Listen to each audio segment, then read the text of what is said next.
Hello there, guys. Today we're going to go through and see Bridge Thrift. This is in San Diego, and so it's not a Goodwill. Bridge Thrift is a little bit, shall I say, probably a cut above, shall we say. Things here are a little bit more expensive, so when you come here, you really have to understand pricing versus your profit. That's a big deal, of course. And so, again, I'm getting into the mindset. I'm ready to go into the store, and we'll see what goes on.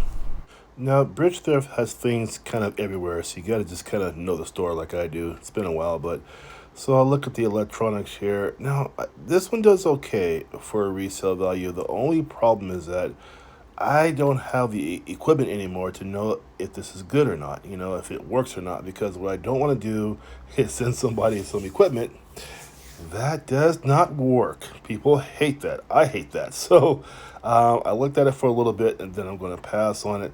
Please tell me what state or country you're watching me from. I would really appreciate that.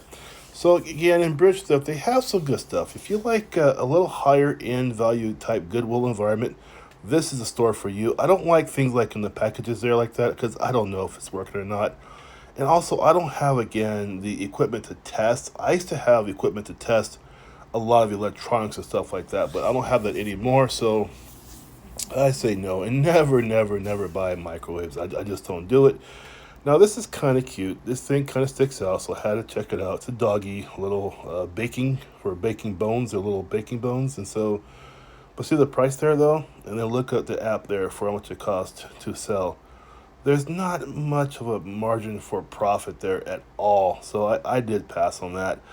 Some people play that margin is very close, but my deal is always 2 times to 3 times the profit, or I just do not buy it. That's my little rule there I've had for 6 years, and it's done me well, of course. And so, going to look at here. Now, I want to show you this. This I didn't even know what it was. Maybe someone out there does, but I like how neatly it was packaged. Very neat packaging. They're small. I mean, maybe some kind of specimen holdings. I didn't know what it was, but it caught my eye. But I didn't buy it because I didn't know what it was. I wish I did. This was kind of cool, but it had on the bottom there a little opening there. I didn't put it on video, but it was damaged on the bottom there. So again, you gotta really research what you're looking at. Check out everything on this, front and back, sideways, etc. Just be careful on what you buy. Don't be caught up into the shiny stuff. Just be careful on what you get. Now the hair roller things there, the vintage hair rollers, those units they sell. They sell quite well actually. Those are one of the few things you won't see wrapped up nicely and all that stuff, but they really sell. Just be aware if you're going to buy this, the weight. Remember that if you're going to have the buyer pay for shipping, which they should, make sure the weight is not so much that it makes the product not worth buying for the buyer. Just be careful of the weight. But if you're talking about resale, yeah, those resell pretty well because they're hard to find. And a lot of women like to use old fashioned stuff like that because they're durable. Those machines last a long time. They're not throwaways. They're like 40 or 50 years old and they're still working. So that's pretty good if you ask me, right? And as always, you always want to do the comp. Look at the sales, look at how much it's worth, who's selling it, how much you're selling it for, and how much profit can you get. So that's $5.99. And there we go. Honestly, if I had more time for something like that, then I would probably buy it, but I wasn't interested in that day. Again, we have some interesting little bins over here. So knickknacks. For me, I just don't get the resales on these like a lot of people do. So I don't buy them. Some people are really good at this stuff. I am not. This isn't really my niche, everybody has their niche or their specialty or whatever. For me, it's not this stuff. But I like to try and learn. I guess for me, I just can't I can't find where I can get the double or triple profit that I like to have when I buy anything. One thing I do like though is how the store lays out the stationery and the knickknacks and stuff like this. It's always pretty cool. I'm always trying to find things in here. Sealed. Look, I found something sealed. So what I do with this, I say, oh, interesting cover, right? So gotta scan it, right? Get out that app, scan the barcode part with your phone. Let's see what it's going for. And I saw, sadly, I just cannot make a profit there. So I had to let it go. I wish I could, but I can't. sometimes you find these gems though, right? These gems are wrapped up nice and tight in plastic, and you sell for 2 or 3 times. But this wasn't going to do it. This would have been maybe a $1 or $2 profit at most, but that's about all I would have got. But again, I want to show you guys this stuff. It's kind of cool, right? Also, too, at this point here, please subscribe to my channel. I would really appreciate it. Please also hit comment, like as well. Tell me what state or country you are watching me from. So here we go again. We're going to go down this awesome, interesting aisle here.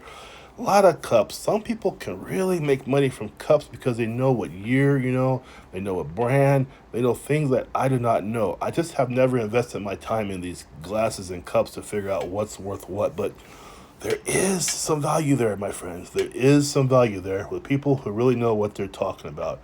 I just don't. So here, something I learned, these patterns here, these yarn patterns, there is a market for these. These are very popular if you get the right kind. So I had some fun here. I bought 2 of them because I know I'm going to get some good resale value out of them. They're very light, so they ship really easy, and they sell very well. So I bought a couple that day. I think I bought that one right there, actually. Yes, I did. Yes. So that one there I put onto my general store, not my specialty store. That went to my general store because those, again, they sell pretty well. Usually I get like $15 to $25 to list it. Shipping's very cheap because they're very light, and usually about an $18 profit for these, maybe sometimes cheaper, sometimes more.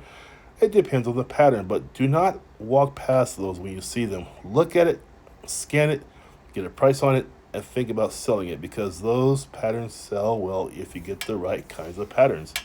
At least they do for me. So we're going to keep on going down here. I also want you to know that this patchwork shirt, I sold one of those a couple years ago. I did really well. This one here didn't have the popularity I was looking for, but I bought it anyway. So sometimes you guys are going to take a chance. You're going to take a whim. It's that sixth sense, right? Sometimes you take a whim. You say, okay, you know what? I'm going to try this anyway.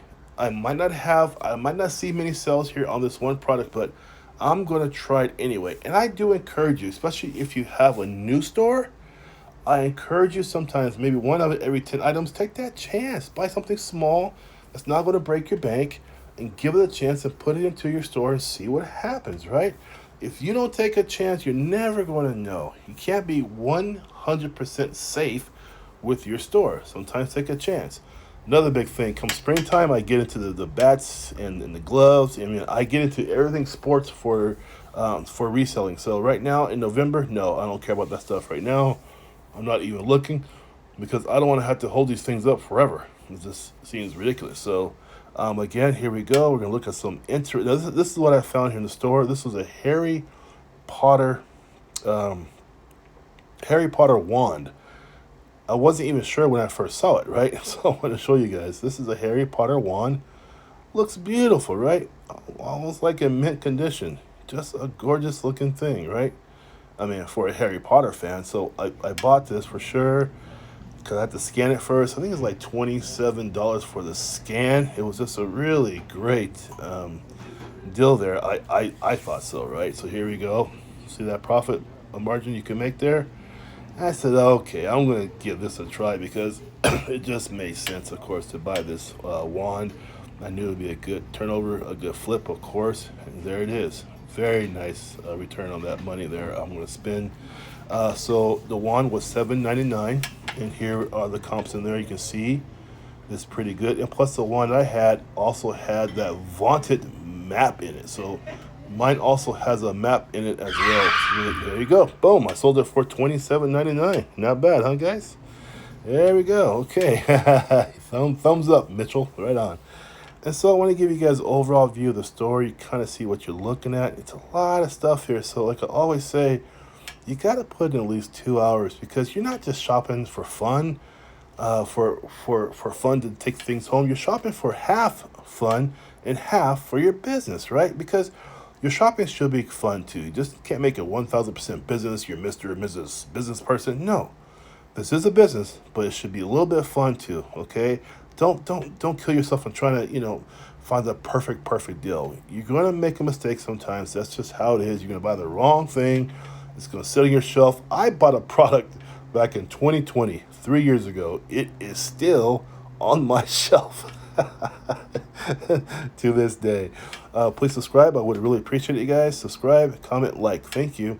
Now, these things, these little automobile parts that are authentic, like Ford or Chevy, whatever, they sell well. The mirrors and things like that. If you ever find those kind of items, scan it, comp it, and probably going to keep it and sell it because they sell well. I can tell you that right now. Okay, the jeans I picked up earlier, I want you guys to see how I do with these jeans here. Okay, look for the brand name, of course. I'm looking for the size as always. There we go. Where it's made from. And I really give this thing a nice inspection. You gotta inspect your pants and clothes while you're in the store. Don't just walk on by, okay? And put it in your cart and take it home and say, I'm gonna make a sale. No. Review those jeans. See what I'm doing? I'm looking all the way down at the cuffs. Other side. There we go. All the way down again. All the way down at the cuffs also. They look pretty good, right? The biggest area is the crotch. A lot of times the crotch areas are rubbed out. They're just gone. So you got to be careful. You want to flip it over also. So check that brand name again. Make sure it's right. There we go. I'm going to go down again and look at these jeans. Make sure they're correct. I got a little problem there. A little discoloration. So I would probably mention that in my listing there when I do it.